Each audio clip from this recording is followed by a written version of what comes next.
Hey everyone, so as you may have seen with my last video, which was taken down from YouTube, the Parkland shooting has more than a few abnormalities which people have been pointing out, which YouTube and other social media outlets have been cracking down on, so that their official speakers, such as TYT, can grossly misrepresent the evidence and bold-faced lie straight to your face about it.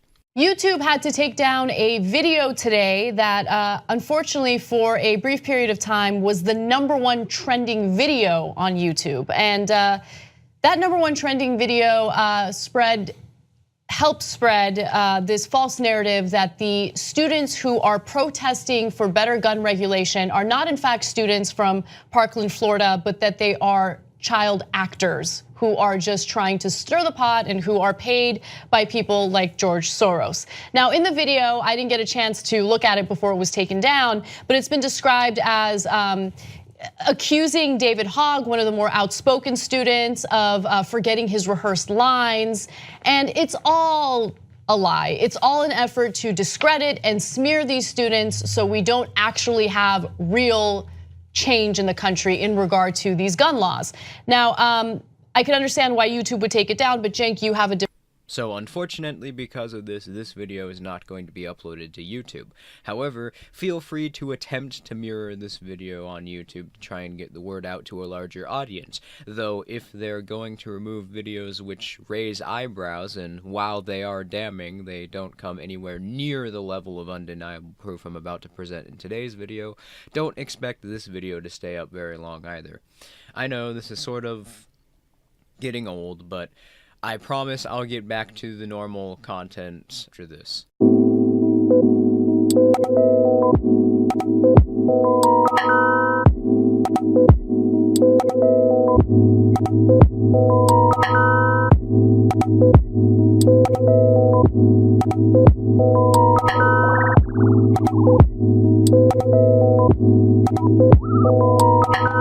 So on February 14th, 2018, this article was posted on Everytown for Gun Safety's official website, entitled "Florida Moms Demand Action, Everytown Responds to Fatal Shooting at Marjorie Stoneman Douglas High School in Parkland." And the article goes into great detail explaining the shooting and their opinion of how they think as a result this means guns should be banned. Nothing surprising here at first glance. However, something discovered by Filthy Heretic and myself is that if you view the Google XML sitemap for this article, you'll see that this article was posted at 1746 Greenwich Mountain Time, which would have made it 1246 local time in Florida where the shooting took place.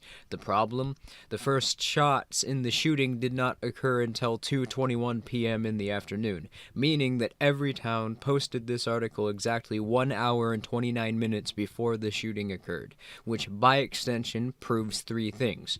Firstly, that the Parkland shooting was indeed a false flag operation, since there's evidence that there was foreknowledge, and that implies that there was planning. Secondly, that Everytown for Gun Safety is working closely with the government, since the government was obviously the mastermind behind the shooting due to the police being complicit, and by extension proves that the government is working directly with media outlets. And thirdly, it proves that these students are indeed crisis actors, or at the very least some of them are.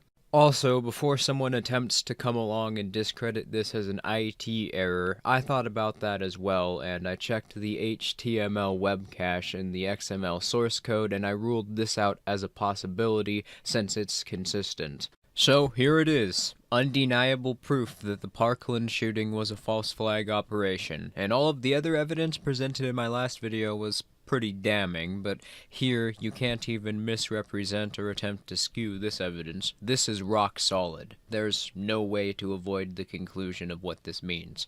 Now, some people have gone after me for speaking out, such as Jim Jesus, and I gotta say, I didn't go into this believing that the shooting was a false flag. In fact, I was very skeptical of it at first, and my reason for examining the evidence was just to see what people were talking about and make a judgment for myself. Though due to Occam's razor, I found myself leaning towards the official narrative from default. However, I'm also an evidence and reason-based person, as you all may know as well. And I don't reject evidence and facts because of fear for how accepting it might make me look. And I also am not a conspiracy nut due to my evidence and reason-based outlook, which is why I don't believe in the more outlandish theories regarding the shooting, such as the idea that Nicholas Cruz might have been an MK Ultra victim, because there's simply no evidence or reason to believe that to be true. So that's it for today's video. If you liked it, please comment, rate, and subscribe. And promise I'll get back to the normal socialism, economic stuff after this, because frankly I'm getting bored of this topic already. Though, I mean, it's sort of a big deal since our government is murdering citizens to promote an authoritarian agenda, but I don't want to oversaturate the content on my channel. Anyway, I'll see you all next time.